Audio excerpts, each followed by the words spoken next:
Greetings, nerds. This is SNN Nerd. I'm your host, Sarah Belmont, and with me, as always, is our Mr. Producer, Will Polk. How are you doing tonight, Will? Doing very well, Sarah. How are you doing? So,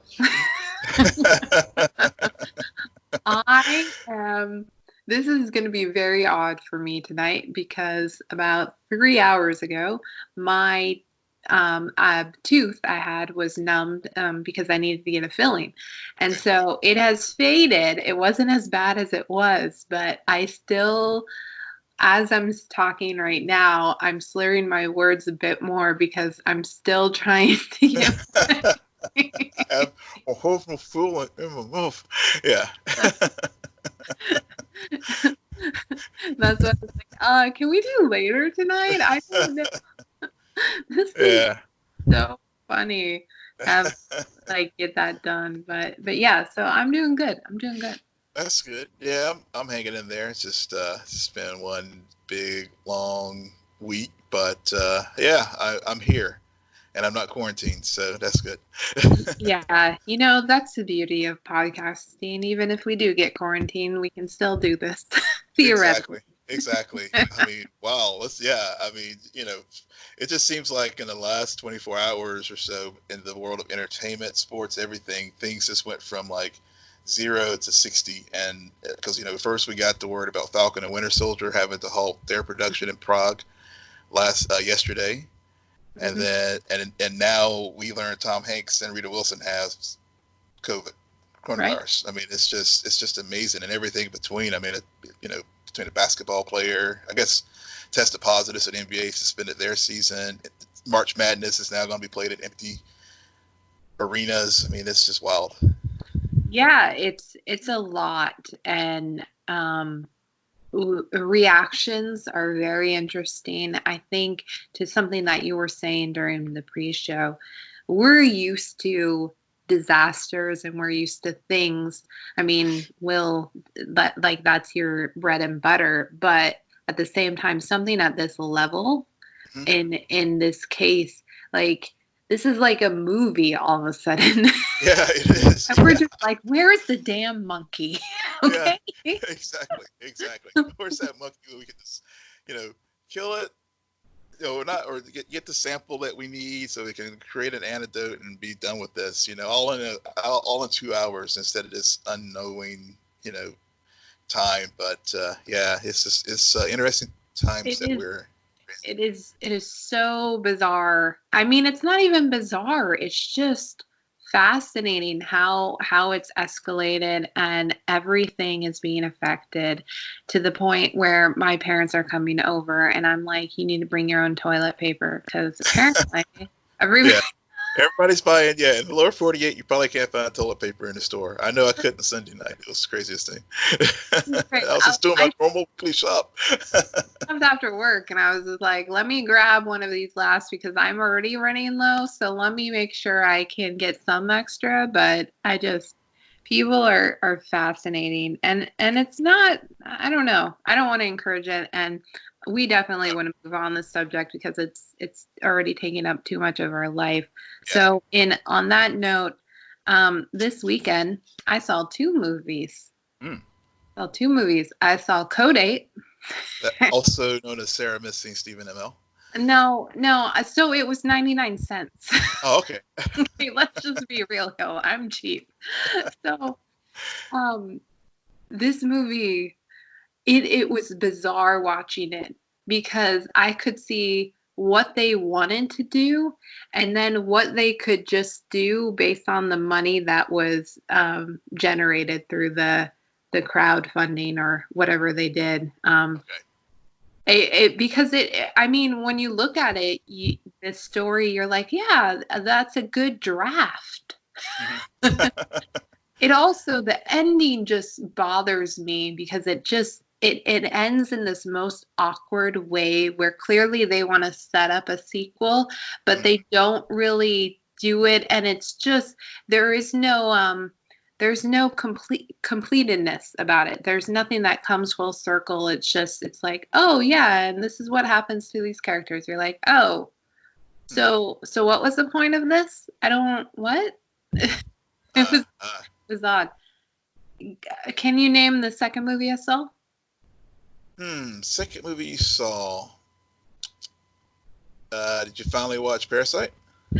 Oh my God. And no, I did not tell Will, but I did watch Parasite. I did.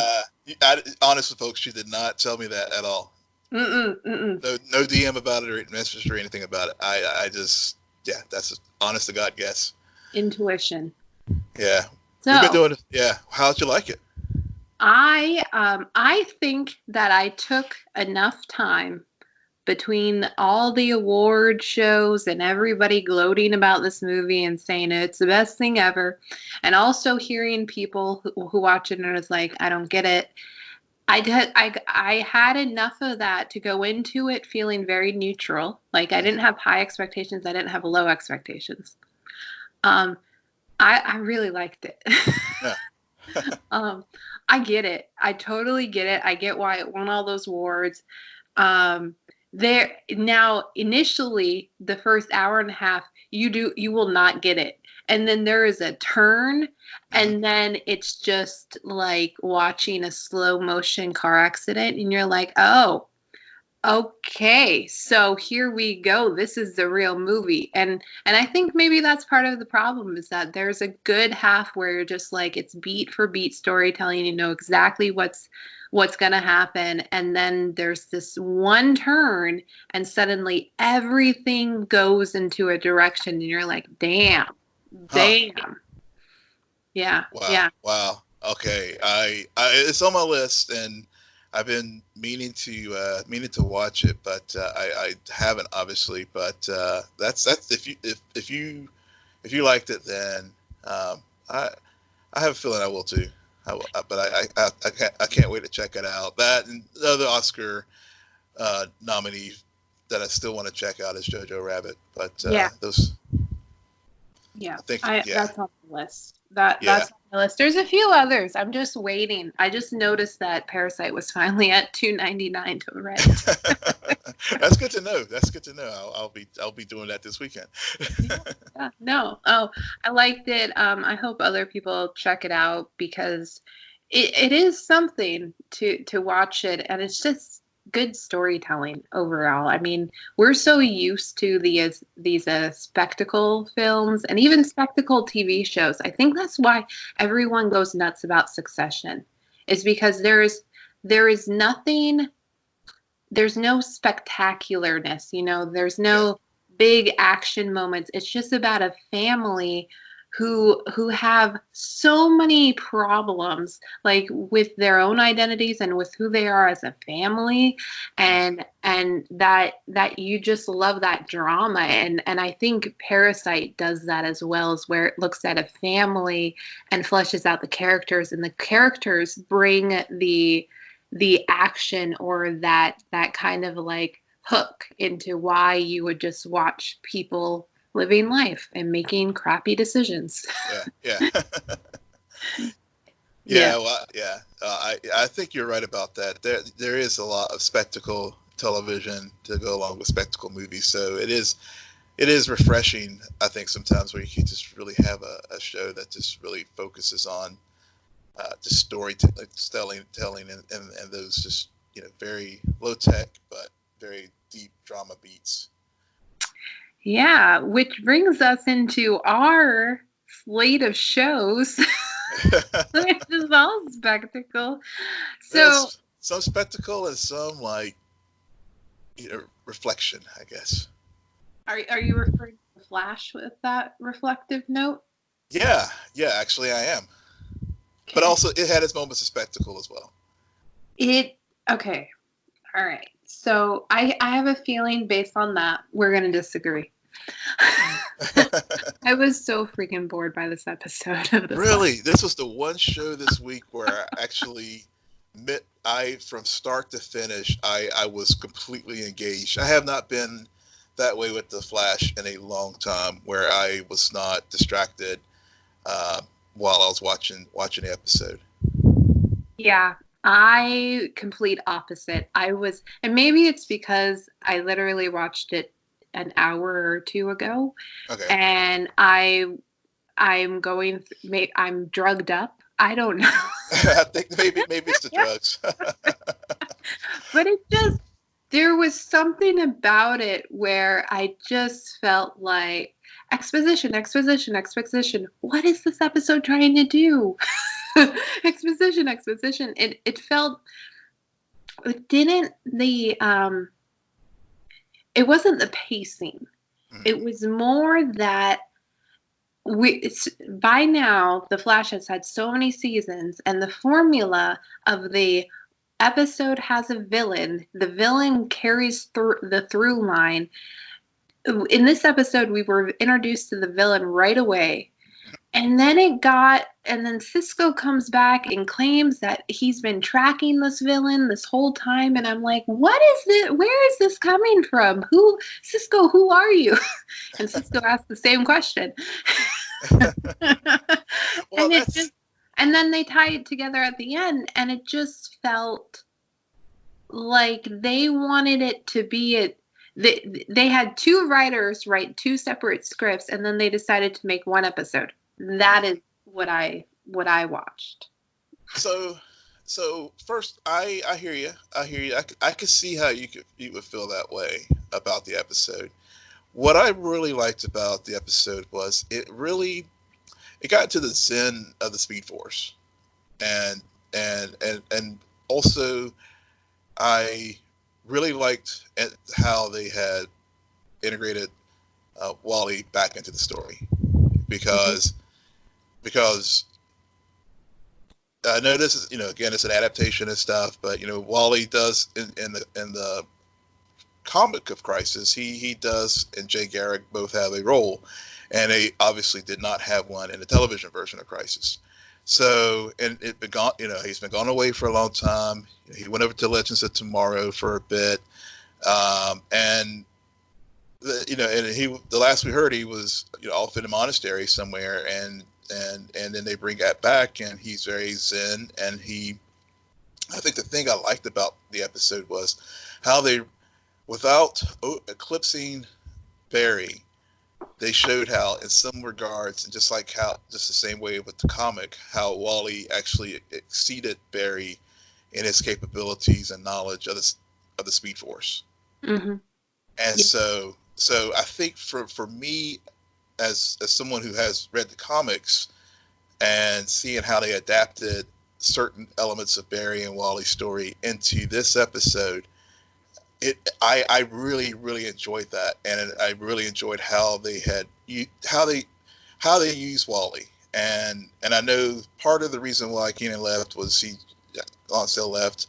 I mean, he was on his own voyage of self-discovery and stuff, but they used his own personal story and integrated it into the story of the show.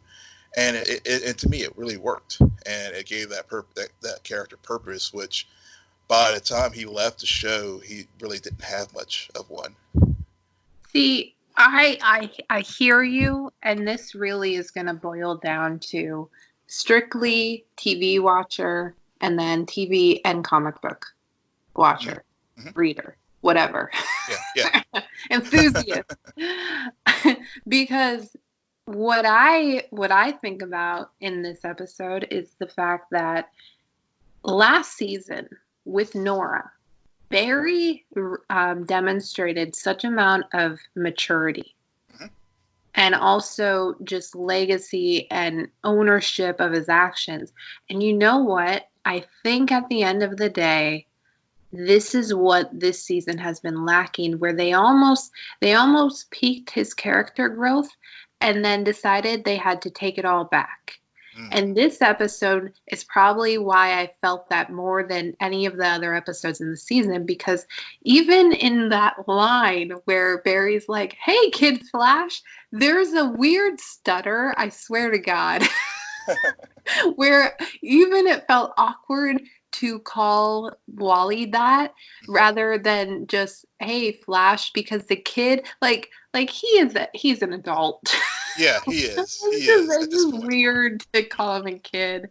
Yeah. And then they do this, and there's such a lack of maturity in Barry in this episode, and maybe maturity is not the right word in terms of this episode. There's just something stunted about it, where I feel like we got a version of Barry, maybe season 3, season 4, when last year it was Dad Barry. So Right. we know he's grown beyond this, and we understand that he realizes how much he sacrificed during Crisis. Everything but his actual life. But in a way, he did sacrifice his life because of introducing the chain of lightning into the Speed Force unknowingly. Which begs the question: Will, if he had known, would he have made a different decision? Oh, I saw your note about that prior when I was getting ready for tonight, and my initial thought was yes, he would have, because that's Barry Allen this season, yeah. Well, I mean, that's Barry too. I mean, I think Wally, whenever he and Barry had their argument in Barry's lab, really Barry does still takes the universe and on his shoulders. And so knowing what he knows now, and basically because of the sacrifice of losing the Speed Force in order to allow Spectre to bring back a new universe and a combined universe, he would have made that choice, because he is that selfless. And even though he would have lost, he would have lost, he doesn't lose his life literally, but his life as the Flash would end. Right. And that's another thing that I got a lot from this episode, is that I really am curious about where this is going, because it almost feels like set up for the actual end of this series. I think it is setting up. Well, I think you're right. I think if they do, they're all signed for 7 seasons. Knowing, and again, like you said, this is where comic book reader / watcher gets one thing out of it versus someone that's not as familiar with the newer material in the comic books. They really, by introducing the Speed Force and the construct of various forces, which has been one of the things that's been a theme in the comics recently. They've had a whole arc about different extra dimensional forces that play in the universe. I could see where they are building towards an ending to the series by introducing all these various things, and like the Turtle 2. I mean, that's one of the powers that manifests itself in the comic recently. It wasn't a Turtle 2, but it was definitely there. And we've seen, I've mentioned before on the podcast how we've seen how Eric Wallace, the current showrunner, has been integrating more of the modern stories into the show, and even last season with the Negative Speed Force with Thawne. I mean, those are all new things that have been developed in the comic recently.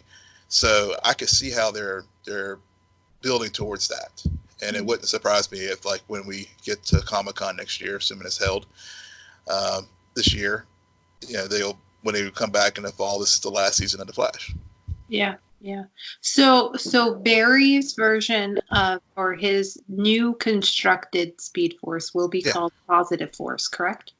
Yeah, it could be. I mean, and again, that's actually based in the comic when they had a Justice League of America Avenger crossover, and he couldn't access the Speed Force in that crossover, so he actually built a Speed Force battery. Yeah, and it was AAA positive. Exactly.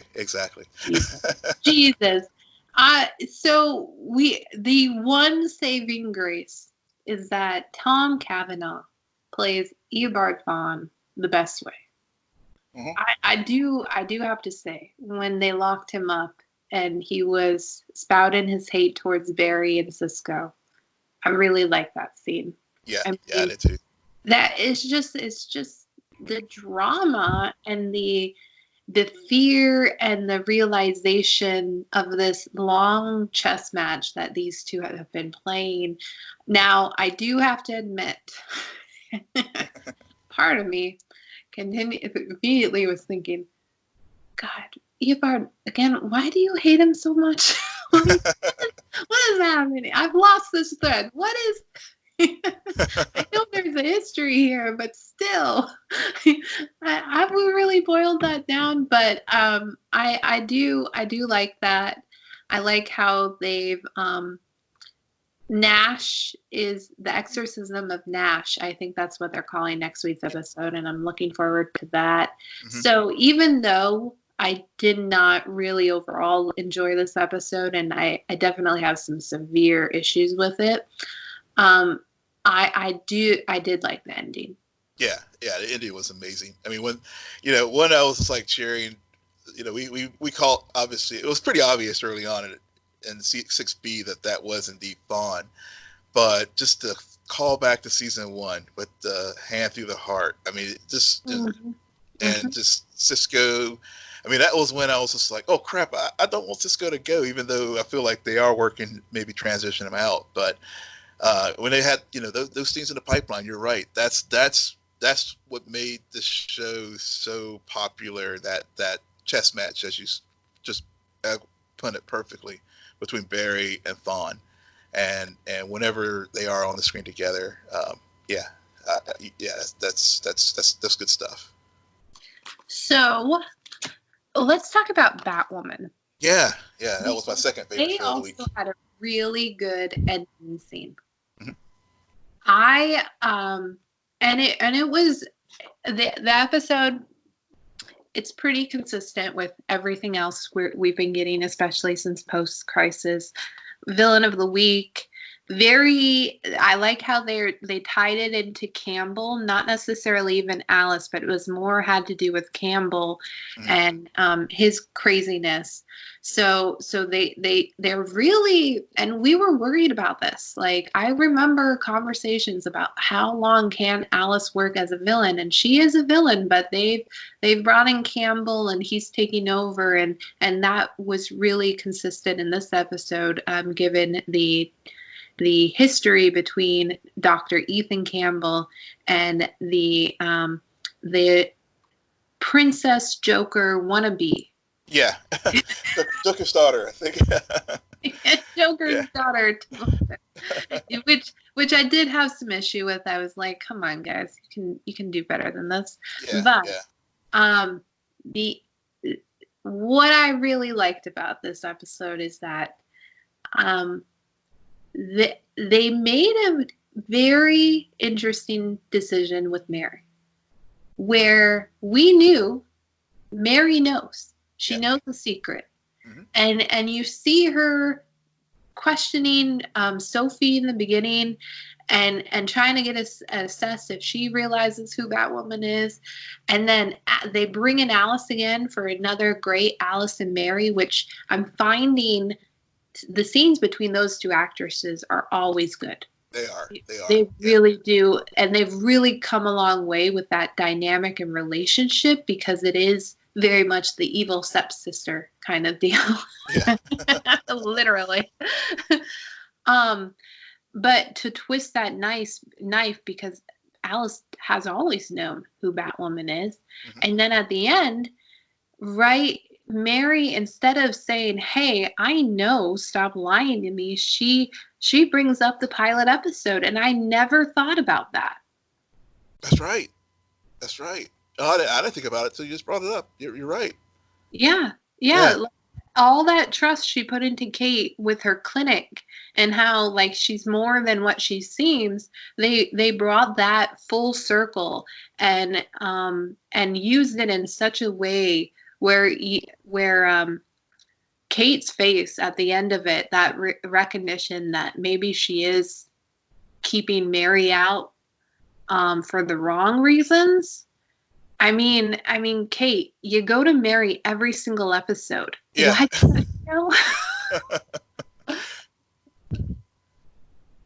Yeah. I like that dynamic too, and like especially like how Mary was trying to like, hey, you know, kind of just like, you need a sidekick, you need a sidekick.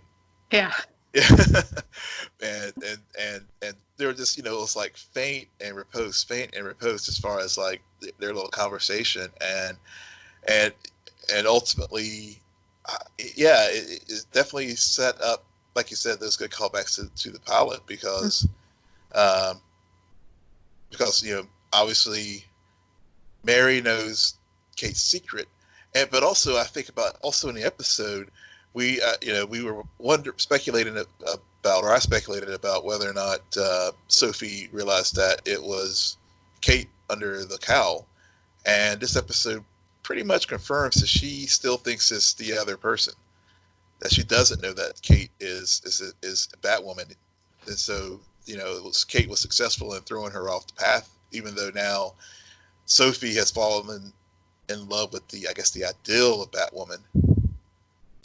Well, rather than a person of her. Yeah, let's talk about this. Because, still don't remember them kissing, but clearly it happened. Yeah, and it happened again. Yeah. Happened again. It didn't happen again, which is fine. Now, a part of me wants to say this episode makes Sophie look really stupid. And it kind of does. Because, come on, girl. They had the long relationship. They kissed multiple times during that relationship. Are you telling me just because she suddenly wears a mask, she kisses differently? Yeah, there's such a connection, or the writers want us to think that there's such this soulmated connection between these two characters that I find it hard, the closer Sophie or the more around Batwoman she is, that she doesn't recognize her for being Kate. Yeah, I get that. It was that was part of the episode that did frustrate me as well. It's like, come on. Yeah, it's like the episode with Mary where you're just like, Mary, come on, connect the dots. But then they allowed her to connect the dots, and I'm just waiting for them to do the same thing with Sophie. That being said, the rest of the episode, when it really came down to this potential relationship with Batwoman and her abandoning the crows because of what she believes in, that allowed her to have the courage to actually come out to her mom, which is a really good scene. Very well acted. And so I can't, it's like Sophie comes out even for me. Yeah. She does. And I was just thinking, I think this episode, you know, really combined all the best things about the Arrowverse shows, as far as, you know, this being true to yourself, and, you know, as far as her coming out to her mother, you know, as far as getting back to the villain, the whole issues with, you know, to have a villain of the week with some depth, with you know, issues of body image and social media addiction, and you know, and I think about Arrow as far as the crows being judge, jury, and executioner, especially with Jacob learning that, you know, Reggie was indeed an innocent man, a setup to take the fall for, you know, for Lucius Fox's murder, and you know, the crows may have been behind it in some, or part of the conspiracy that led to Fox's death. So, I mean, those were all things that I really, like I said, made this episode this week one of my favorites of the slate. Yeah, there were so many callbacks. There was a lot of times where I was like, yeah, they planted that seed a few episodes ago. I totally know why they're bringing it up now, and they're utilizing it in a way where I'm also not being like, oh, now they bring up this point. You know, it's not smeared where I'm just like saying, okay, this character will now say this in response. Right. But then again, it's a new show, so we don't have seasons upon seasons of watching characters repeat the same mistakes. But I mean, overall, it's a pretty good episode of TV. I was perfectly satisfied with it. Which makes me want to circle back to Sophie. Yeah. Because that moment at the end, And I don't know if other like Batman movies or TV shows have ever brought that aspect up, is that at the end of the day they keep their identities a secret, not because of the whole I want to protect you, but because it makes is suddenly you're not that symbol. Right. You're the actual person. Mm-hmm. And there's a lot of baggage with being a human. So you have to be something else. Yeah, that was a very that was a good callback to actually Batman Begins. Okay. When you think about it, when Bruce is on the airplane flying back after being from training, as a person, Bruce Wayne can be corrupted, but as a symbol, I can be something else. Right. Which goes back to what we're talking about the last time we were reviewing Batwoman, is that they're taking that mythos and highlighting all of its strengths without making it feel repetitious. Exactly. Which brings us to Supergirl. No. Yeah, you're going to have to carry Supergirl this week because I just couldn't get through it. I did, but this is where, I was saying earlier with the Flash, I was like glued. Supergirl, I was all over the place as far as like my attention span with this one this week. I liked the beginning. I will say I did like the beginning with the dragon. No, Will, no. It just was. Okay. We can move on to Black Lightning. Supergirl happened this episode. There were things there. It was not. I have to agree. I would rank the Flash episode above Supergirl this week because I honestly can't remember one ththing that happened. Any relevance. There were like pieces of it. Like, for example, I am really enjoying John Cryer's Lex Luthor, and I like the way he's playing the character, that he's just not, megalomania evil, but, it's bringing some nuance to it where he's like benevolent guy, he's trying to work Lena to, we can help these inmates and get over whatever, to recondition them. So there's those moments. But I just, and I don't know if it's because I didn't watch portions of 5A, that some of these characters, I just don't know them as well. And so maybe that's that, like this is the Andrea character and the whole Obsidian, company and those kind of things. I will freely admit I am not as well versed in it this season as I was as we were last season. Mm-hmm. So there's that, but I don't know. It's just this season for me. It's just not working for me. Other than there's parts of it that works for me as far as like Lex, and as far as Alex leaving the DEO and becoming a partner with John and being the PI work. Those are some nice moments, but I just felt that overall the episode just kind of meandered along. And that's just how this season has been to me. It's just kind of meandering along. Yeah, no, I agree with you that Supergirl is in this weird flux of right now. Some episodes I'm fully engaged in. Episodes like this I could care less about. I don't even remember, and they don't stand out. And it's definitely and we say this every week. It's not the season that was before. There was something about that season that was very magical, and they have yet to recapture it. Yeah. But at the same time, I am glad that since Crisis, I did return to it, because I still like these characters. I still am fine with where things are going. If they have a few more of these episodes run, I might jump off again. I don't know yet. Granted, all TV is going to be canceled in the near future, so we take what we can get. Yeah.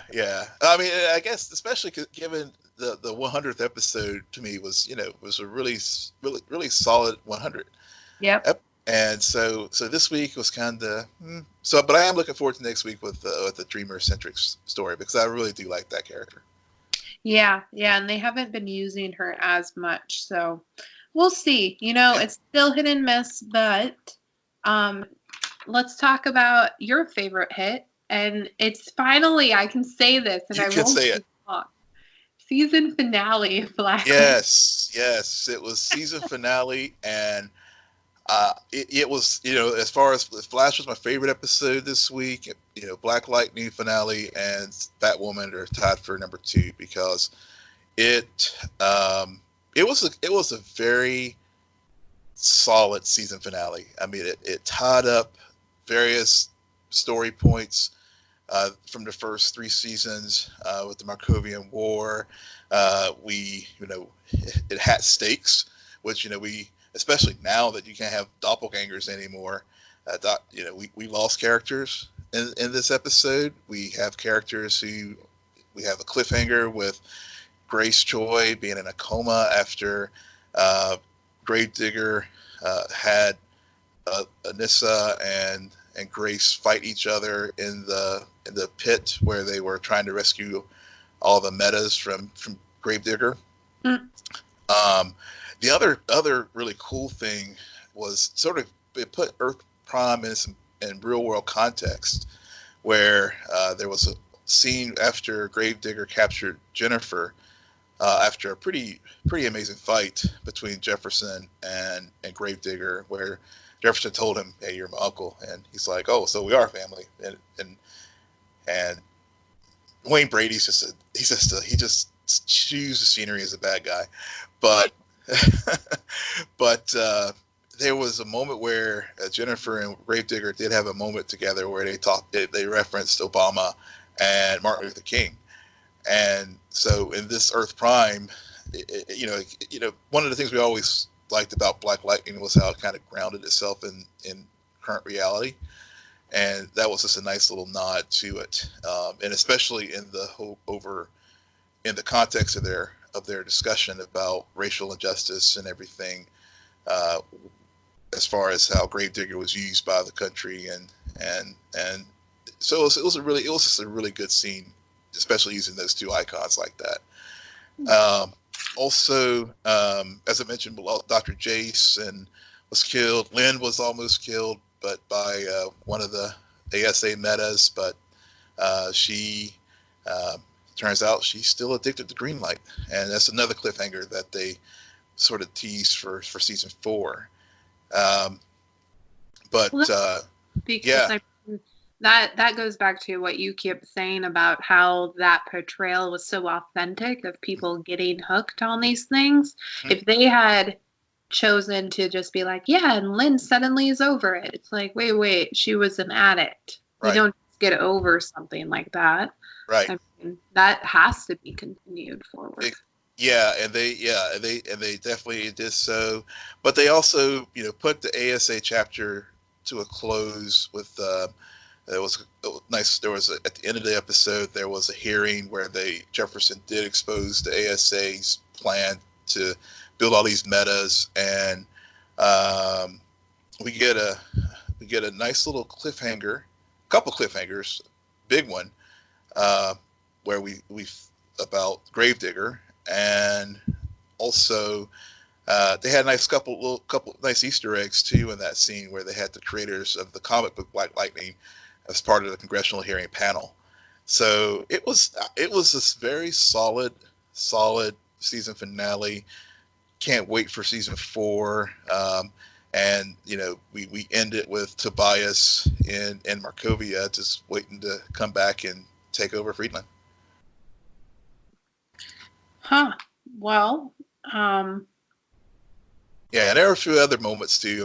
There was Khalil and got his, as part of the ASA getting shut down, Agent Odell is held responsible for his actions, and there was a nice moment where Khalil and Black Lightning had Jefferson was like, "Look, Khalil, you don't need to do this. You're better than killing Odell," and they had those moments, moments of conscious And Khalil was like, okay, he did the right thing. So it was just, as I said, very strong episode. We lost Detective Henderson, Chief Henderson. We lost Dr. Jace, but Grace in a coma. But again, there's some, definite cliffhangers with Lynn and Tobias and Gravedigger that they really have some strong off points to jump off of for season 4. Good. I mean, it sounds like it lived up to everything else you've been saying about season 3 of Black Lightning. Yeah. So I mean, that's all you can ask for season finales. Yeah. I think we were talking about that last week, about how they tend to get structured in this way, and sometimes if you deviate from the structure, then good luck. Yeah. They this is one that definitely stuck the landing. Good. All right. And brings us to, and speaking of landings, I guess, Picard, which had a very, I was going to say flashback, but it's not flashback.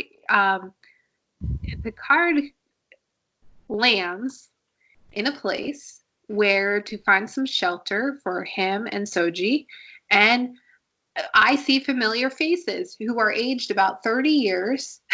Yep. But I was like, I recognize that face, and I recognize that face, and yep, because Deanna, Troi, and Will Riker are, we saw them this episode, and there was a mini family reunion happening. Yeah. Why are you enthusiastic about this? Huh? You just very like, let's talk. No, I'm very enthusiastic about it. I love this episode. It was like how you properly do fan service and carry a story forward instead of just having nostalgia for nostalgia's sake. Yeah. Yeah. I mean, and just, I mean, there's just so many things about it. Cause like one, just the title and the name of the episode and the name of the planet they go to, Nepenthe, which is, from the Odyssey, from Homer, and it's a drug that helps you forget your sorrows. And there's been a theme of sorrow in, with Soji's story and her sister. But also, we see what the Rikers have been and Troy's been dealing with. I mean, they lost their son, and they named their daughter after Deanna's sister who died when Deanna was young. So it was and Riker's history is as far as their son Thad, how it connects to the overall story that's going on in the Federation at this point, because they could have cured their son if the Federation hadn't banned sense. Yeah. I think that, to go back to your point, this is how you do fan service without diverting from the current story you're telling. That one scene, like before, I was very leery, and I was like, okay, all right, so what? So either there's going to be a family dinner and then shots are going to get fired. Is that little girl going to die? Yeah. How is this going to blow up in Picard's face? But then to go back to that scene between Soji and Deanna, it's just they needed to bring her in, and Will arguably also in, just so that Soji, as she is coming to terms with her new reality, she has someone else other than Picard and his arrogance to realize what she is now and what that means. And I think she needed that maternal instinct, and she needed that empathy in that moment. And that realization is that, yes, there are so many people out there that think you're evil and you should have never been made, but there is a reason why you were, and why people still continue to make sense or want to make sense. I mean, it's science, right? Right. So I thank you for bringing that up, because that really is the moment where I was like, okay, I'm fully on board with this episode.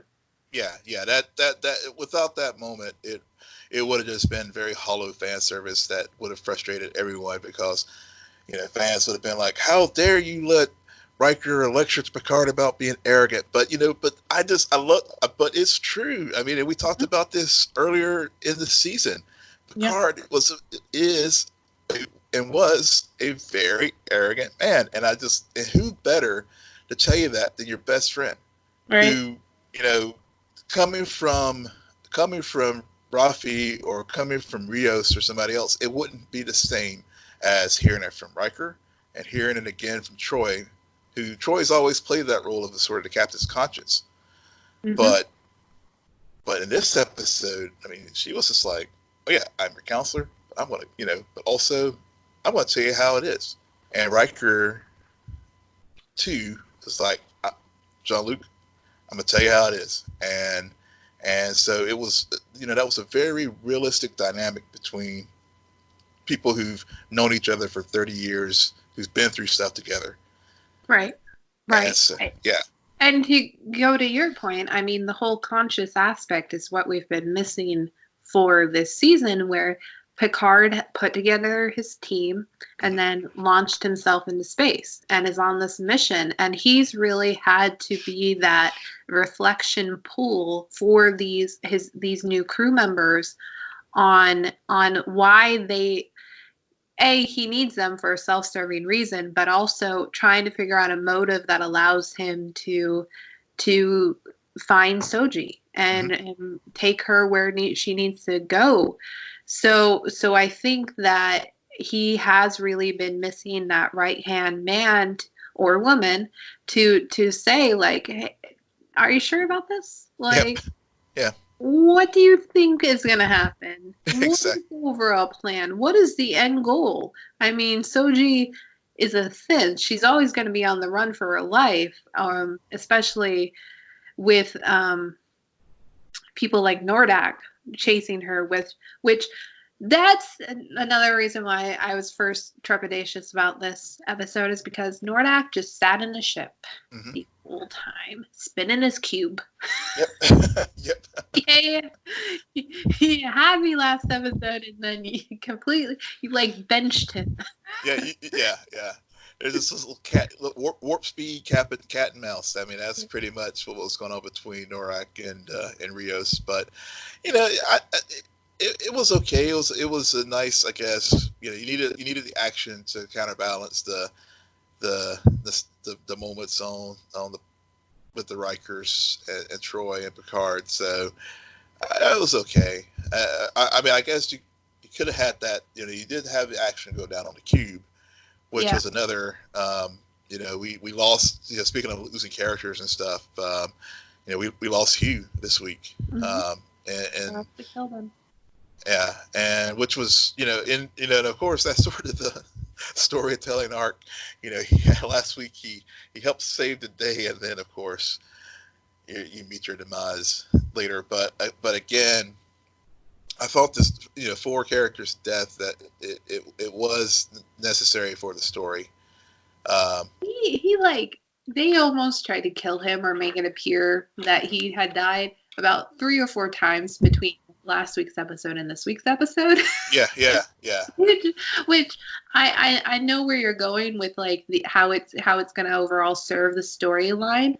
That being said, writers, that's a huge mistake, because by the time that you actually do kill the character, suddenly the stakes have dropped, because we're like, we went through our grief over that character 4 death scenes ago. Exactly. Yeah.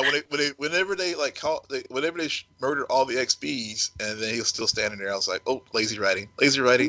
I know. It's just so weird. Yeah. That was the one flaw of the episode. I will freely admit. But what about your thoughts on Agnes? Because they opened up with her before, or in this, it was kind of an awkward timing of how they alluded that this occurred. Picard had already come forward, and she started interacting with him. Right. And then who does she encounter? Commander O. So, and I had made a note in prior weeks to talk about it, and didn't get a chance to really flesh it out. But so I've been just wondering since we first saw that scene with O and Agnes at the Daystrom Institute, if she was Romulan or Vulcan. Because just getting Star Trek geek lore here, Vulcans don't need sunglasses because they grew up. I mean, Vulcan's a desert planet. And they genetically developed, inner eyelid to protect them from the harsh sun. Yeah. So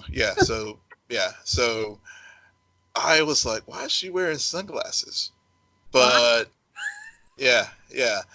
And so I was like, okay, is that their way of trying to throw you off to say, oh, maybe she's a Romulan and not Vulcan?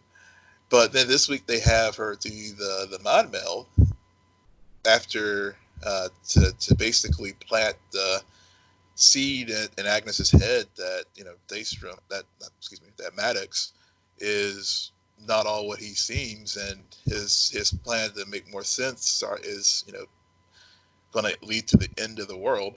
Well, it's the destroyer. I mean, Energy's part of that prophecy too, is that if she's the sister who's the destroyer, then there's something, and Picard is gonna be the trigger basically, because she's gonna go and see Maddox, and then something might happen if she is that sister and not the other one.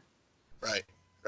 Yeah, so there's that piece, and so so that so timeline wise, that was right before they left to go to Earth. I mean, they left Earth, and so I still so I'm still maybe back to the place where I think she might be a Romulan who's learned how to do those mind techniques, but because again, the Vought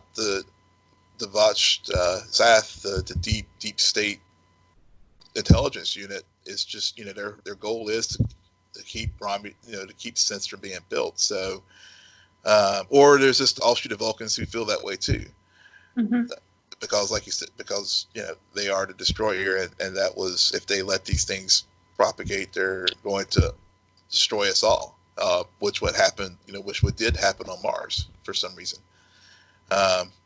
So there so there was that piece, but I like the way that they did, have her take the tracking device and really carrying it forward to the present moment of the story. Really, last week she hooked up at Rios and I guess about a grief sex, and then this week she's really dealing with the aftermath and coming to grips with how she was manipulated to be a pawn for these actors, and then she takes method to self-induces herself into a coma to help them get away from the tracking device. So I did like that aspect of it. It just added another layer to Agnes's character, as far as her feeling responsible and really, we've been seeing the guilt play out the last few weeks, and now we have the consequence of it. Right, and Agnes is an onion. There's multi-layers, and she's someone that they're still fleshing out, and they needed something to be happening on the ship, and a reason why there would be a delay, between them being able to immediately meet up with Soji and Picard. And they came up with a pretty good reason for that delay occurring, and for Picard to reconnect with his old friends. So, I mean, overall, there were some parts, mainly on the cube, which was lazy writing, but majority of this episode was pretty strong. Not as strong as last week. Last week's still my favorite episode of the season. Pilot right after that. But again, there were a few episodes there where I was like, okay, stop meandering. Let's get to it. And I'm glad we're on this path now, because I really feel like now we are on this mission. Everything's in place, and we're headed somewhere. And so I hope that they stick the landing just like Black Lightning did. I hope so. I really hope so. I mean, I think they will. I'm hopeful that they will. And again, this week was just I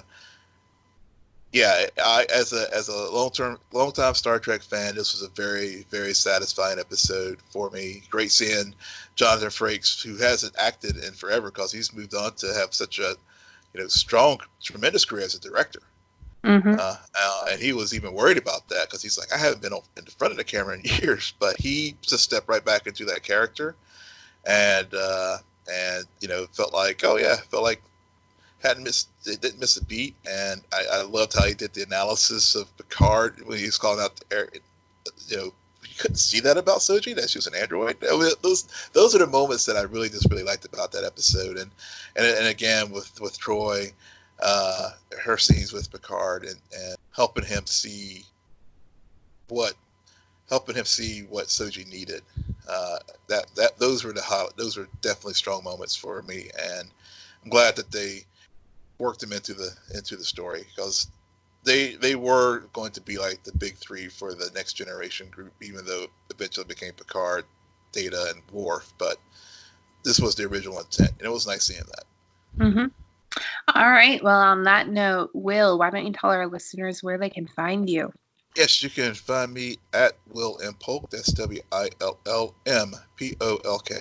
And you can find me at SJ Belmont, SJBELMONT. Please follow our crew on Twitter at SNN Nerd. Friend us on Facebook, follow us on Instagram. But most importantly, rate, subscribe, and comment on Apple Podcasts, Spotify, YouTube, Stitcher, or wherever you get your podcasts. Good night, Geek Out. You're welcome.